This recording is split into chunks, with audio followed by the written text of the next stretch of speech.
네, 안녕하세요 여러분들 반갑습니다. 금융과 에너지 업종을 누구보다 쉽게 알려주는 대기업 멘토 권영철입니다.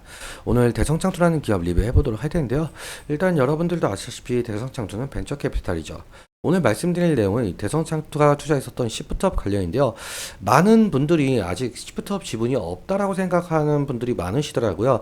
그래서 제가 오늘 이 주담분하고 다시 한번 통화를 진행을 했거든요. 그래서 답변을 받은 바가 있습니다. 짤막하게 한번 들려주자면 네, 여보세요? 네. 네, 이렇게 제가 통화를 진행을 했었거든요. 그래서 이 부분 같이 한번 확인해 보면서 천천히 얘기 나눠보도록 하겠습니다. 먼저 시작하기 전에 저희 대기업 채널에 오시면은 모든 종목들을 커버해드리고 있으니까 찾아와 주시면 정말 감사하겠고, 제 영상도 끝까지 지켜봐 주시면서 댓글로 궁금하신 것들 남겨주시면은 다음 영상에서 말씀을 드리도록 하겠습니다. 그러면 대성창투 바로 보도록 할게요. 일단 대성창투 여러분들도 아시는 분들이 많으실 거라고 생각이 들지만 이 시프트 하나만 보고 투자하신 분들도 상당히 많을 거라고 생각이 들고 있거든요. 그래서 모르시는 분들을 위해서 간단하게 말씀을 드려보자면 중소벤처기업에 대한 투자 금융을 제공하고 있는 사업을 지속적으로 영위하고 있죠.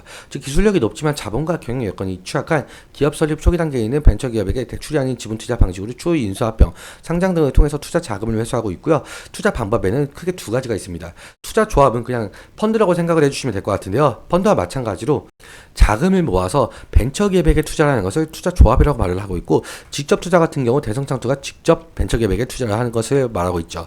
그리고 여러분들도 아시다시피 벤처기업들은 경제적 자금이 상당히 부족한 상태여서 외부 투자 유치가 필수적인데요. 이 투자 유치는 한 번으로 끝나는 것이 아니라 여러 단계에 걸쳐서 시행이 되고 있죠. 먼저 시리즈 A 같은 경우 서비스 오픈하기 위한 준비 단계에서 받는 투자. 사실 이 단계까지 오지 못하고 망하는 기업들이 너무나도 많아서 여기가 죽음의 계곡 데스밸리라고 표현하고 있습니다. 시리즈 B 같은 경우는 사업 확장을 하기 위해서 추가로 받는 투자 단계, 시리즈 C부터는 스케일업을 가속하기 위한 단계로, 대부분 벤처기업들은 시리즈 C 단계에서 외부 투자를 마무리 짓고 안정적인 수익 구조를 만들기 위해서 어떠한 노력들을 하게 되겠죠.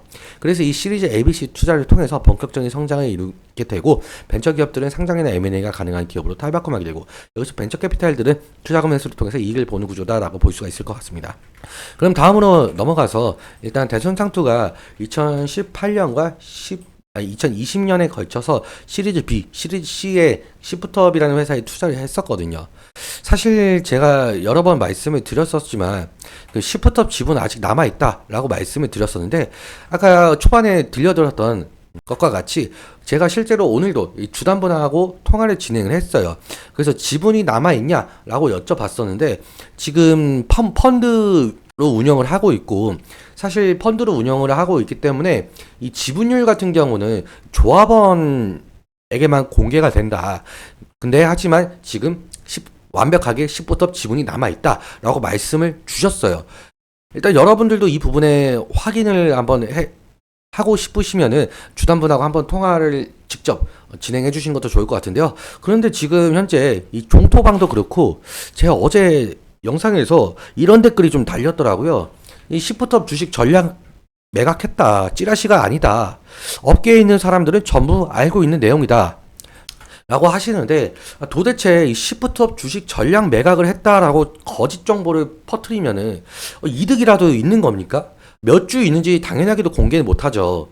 투자 조합의 형태, 즉 사모펀드 형태로 운영이 되고 있기 때문에 실제로 이 사모펀드 회사 가서 어떤 거 사셨나요?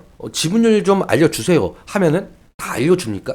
절대 안 알려줘요. 그런데 왜 종토방도 그렇고 왜 지분이 없다라고 생각만 하시는 걸까요? 만약에 이 대성창투에서 실제로 이 시프트업 주식을 전량 매각한 상태인데도 이 지분이 남아있다라고 말을 하면은 사기죄에 해당이 되겠죠. 대성창투가 그러면은 그런 짓을 할까요? 저는 정말 이해가 안 돼서 그러는데, 이 댓글 다셨던 분 이 영상 보시면은 해명 좀 부탁드리고, 아무튼 다시 한번 넘어와서 그렇다면 이 시프트업이 어떤 회사인지도 좀 살펴봐야겠죠. 시프트업 같은 경우 지금 현재 승리의 여신 니케라는 게임을 만드는 회사이고, 현재 한국은 물론 이 동남아 일본에서 상당히 인기가 있어요. 출시 이후도 상당한 매출을 좀 기록한 바가 있는데요. 이 니케에 힘입어서 시프트업 같은 경우 2022년 대비 2023년 매출과 그 영업이익이 상당한 증가를 보여주고 있죠. 매출 같은 경우는 155%, 영업이익은 508%, 순이익만 1403%인데요. 그런데 이런 승리의 여신 니케라는 게임을 만들어낸 시프트업이 4월 26일에 이 스텔라 블레이드라는 게임이 출시가 되었어요. 지금 유럽, 북미, 일본도 마찬가지고 한국에서도 마찬가지로 알고 있는데 지금 상당히 인기가 있는 것으로 보일 수가 있을 것 같습니다.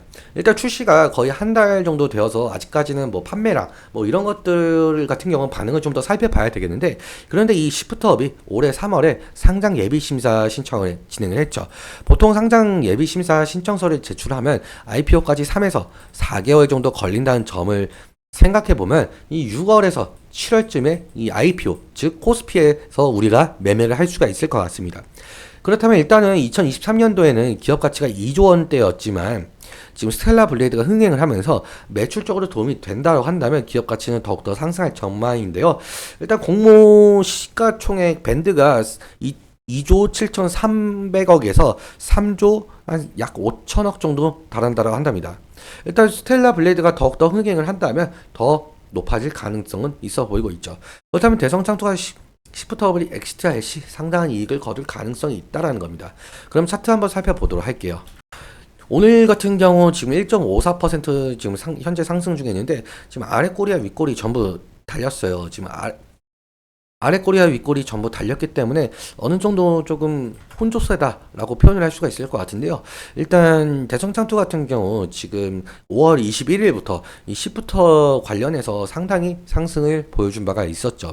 그렇다면 앞으로도 이 대성창투가 투자한 투자사의 이슈로 상승할 가능성이 있다는 뜻이 될 수 있을 것 같은데요. 일단 지지라인 같은 경우 이 부분을 좀 생각을 할 수가 있을 것 같습니다. 5일 이평선 부근인데요. 만약에 5일 이평선 부근을 좀 이탈을 하게 된다고 한다면 지금 240일 이평선과 10일 이평선의 그 이격도가 상당하다 보니까 이탈을 하게 된다라고 한다면 리스크적인 관리는 필요할 수 있을 것으로 보이고 있죠. 그리고 저항대 부분이 딱 이 부분대에 좀 걸치고 있는 부분으로 보이고 있어요. 사실 작년 12월에도 이 부분을 결국엔 돌파를 하지 못하고 하락한 모습을 보여줄 수가 있죠. 그리고 5월 22일도 마찬가지로 이 부분은 결국엔 돌파를 하지 못했습니다.